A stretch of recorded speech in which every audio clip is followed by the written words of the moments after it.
ঢাকা বিশ্ববিদ্যালয় বাংলাদেশের বুদ্ধিবৃত্তিক অগ্রযাত্রার প্রতীক। যেখানে জ্ঞান চর্চা আর প্রগতিশীল চিন্তাধারার মেলবন্ধন ঘটে, সেখানেই যেন এক নতুন সূর্যের উদয় হয়েছে। ভিপি সাদিকের নেতৃত্বে ডাকসু যেন এক অগ্রযাত্রার পালতোলা নৌকার কাণ্ডারি হয়ে এক দুরন্ত কাণ্ডারি হিসেবে সে যে হাল ধরলেন, তারপর একের পর এক উত্তাল ঢেউ পাড়ি দিচ্ছেন। সেই অদম্য যাত্রার প্রতিটি মুহূর্তে রচিত হচ্ছে এক নতুন ইতিহাস। শত সহস্র প্রতিকূলতা আর দীর্ঘদিনের জমে থাকা প্রতিবন্ধকতাকে পেছনে ফেলে বাস্তবায়ন করে চলছেন অসংখ্য যুগান্তকারী উদ্যোগ। দায়িত্ব গ্রহণের মাত্র 2 সপ্তাহ না যেতেই তার গতিশীল নেতৃত্ব কেবল ঢাকা বিশ্ববিদ্যালয় নয়, গোটা দেশকেই যেন তাক লাগিয়ে দিয়েছে। এ যেন এক আশ্চর্য পরিবর্তন, যার রেশ ছড়িয়ে পড়েছে প্রতিটি ক্যাম্পাসের আনাচে কানাচে, প্রতিটি শিক্ষার্থীর হৃদয়ে। তাদের হাতে সময় মাত্র 1 বছর। এই সংক্ষিপ্ত সময়সীমাকে সাদিক কায়েম ও তার দল যেন সাফল্যের একটি সিঁড়ি বানিয়ে নিয়েছেন। প্রতিটি দিনকেই পরিণত করছেন অগ্রযাত্রার একটি সোপান। প্রতিটি সকাল যেন নতুন এক প্রতিশ্রুতির বার্তা নিয়ে আসে, আর প্রতিটি সন্ধ্যা হয় নতুন এক সাফল্যের সাক্ষী। তাদের কর্মতৎপরতা ইতিমধ্যে গোটা ক্যাম্পাসে এক তুমুল হইচই ফেলে দিয়েছে। ভাবতে পারেন কত দ্রুত বদলে যাচ্ছে চিরচেনা দৃশ্যপট। এরই মধ্যে ক্যাম্পাসের মসজিদে শীতাতপ নিয়ন্ত্রিত ব্যবস্থা স্থাপন করা হয়েছে, যা দীর্ঘদিনের এক আকাঙ্ক্ষা ছিল। ছাত্রীদের দীর্ঘদিনের স্যানিটারি ন্যাপকিনের সহজলভ্যতা নিশ্চিত করতে স্থাপন করা হয়েছে আধুনিক ভেন্ডিং মেশিন। ক্যাম্পাসের ভেতরে শিক্ষার্থীদের যাতায়াতের সুবিধার্থে বিশেষ যানবাহনের ব্যবস্থা করা হয়েছে, যা নিঃসন্দেহে তাদের দৈনিক জীবনে এক নতুন স্বস্তি এনে দিয়েছে। ডাকসু ভবন সংস্কারের কাজ শুরু হয়েছে, যা কেবল একটি কাঠামোগত পরিবর্তন নয়, বরং ডাকসুর ঐতিহ্য ও গুরুত্বকে নতুন করে প্রতিষ্ঠার এক প্রতীকী প্রয়াস। এছাড়াও রিডিং রুমগুলোকে শীতাতপ নিয়ন্ত্রিত করার উদ্যোগ নেওয়া হয়েছে, যা শিক্ষার্থীদের পড়াশোনার পরিবেশকে আরো আরামদায়ক ও উৎপাদনশীল করে তুলবে। এই ছোট ছোট পদক্ষেপগুলোই যেন ক্যাম্পাসে এক নতুন প্রাণের সঞ্চার করেছে।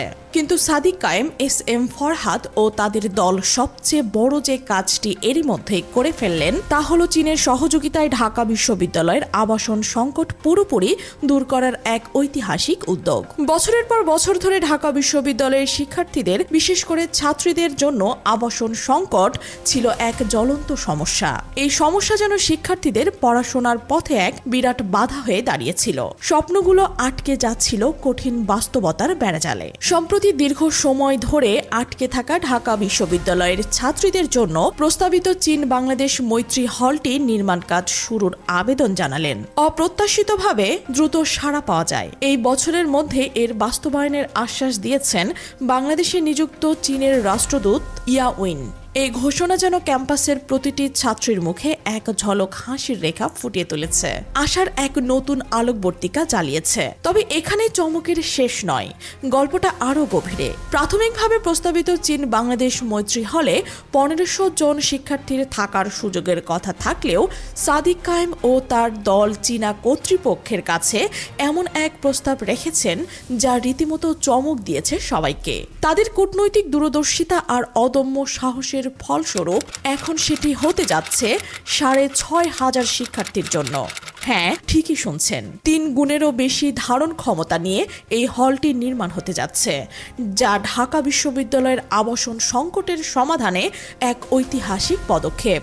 এই প্রস্তাবটি কেবল ধারণ ক্ষমতার বৃদ্ধি নয়, বরং এক অসাধারণ দূরদর্শিতার পরিচয় বহন করে। কিন্তু সাদিক কায়েম ও তার দলের স্বপ্নযাত্রা এখানেই থেমে নেই। সাক্ষাৎকালে তারা চীন রাষ্ট্রদূতকে একই নামে আরও 2টি আবাসিক হল নির্মাণের প্রস্তাব দিয়েছেন, যার প্রতিটি ধারণ ক্ষমতা হবে 2500 করে, অর্থাৎ মোট 5000 জন অতিরিক্ত শিক্ষার্থীর আবাসন নিশ্চিত হবে।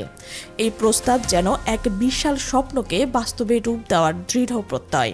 রাষ্ট্রদূত ইয়াং ওয়েন এই প্রস্তাবের ইতিবাচক সাড়াও দিয়েছে। তিনি জানিয়েছেন, দ্বিতীয় ধাপে এই প্রকল্প বাস্তবায়নে তার দেশ চীন যৌথভাবে কাজ করবে।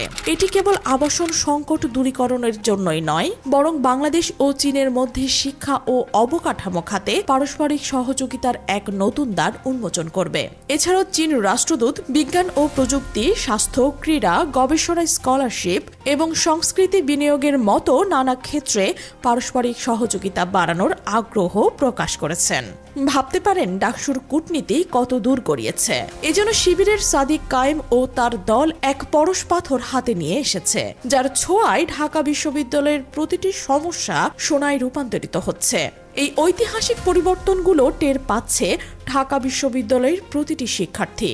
তাদের কণ্ঠে আজ নতুন এক সুর। সাদিক কায়েমের উপর তাদের অন্তরে জন্মেছে অটল বিশ্বাস। এ যেন কেবল একটি দলের নেতৃত্ব নয়, বরং একটি প্রজন্মের স্বপ্নের বাস্তবায়ন।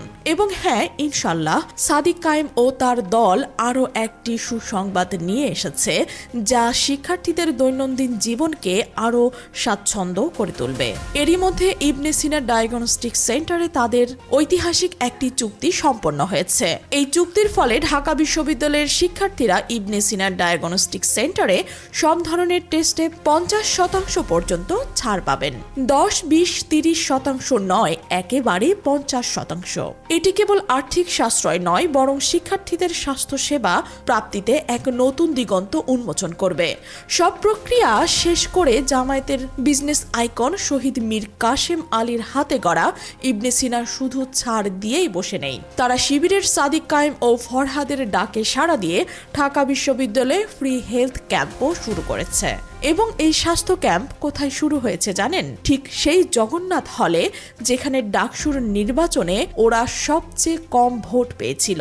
এ যেন উন্নয়নের এক প্রতিচ্ছবি, যেখানে দলীয় ভেদাভেদকে তুচ্ছ করে সকলের কল্যাণে কাজ করার জন্য দৃঢ় প্রত্যয় ফুটে উঠেছে।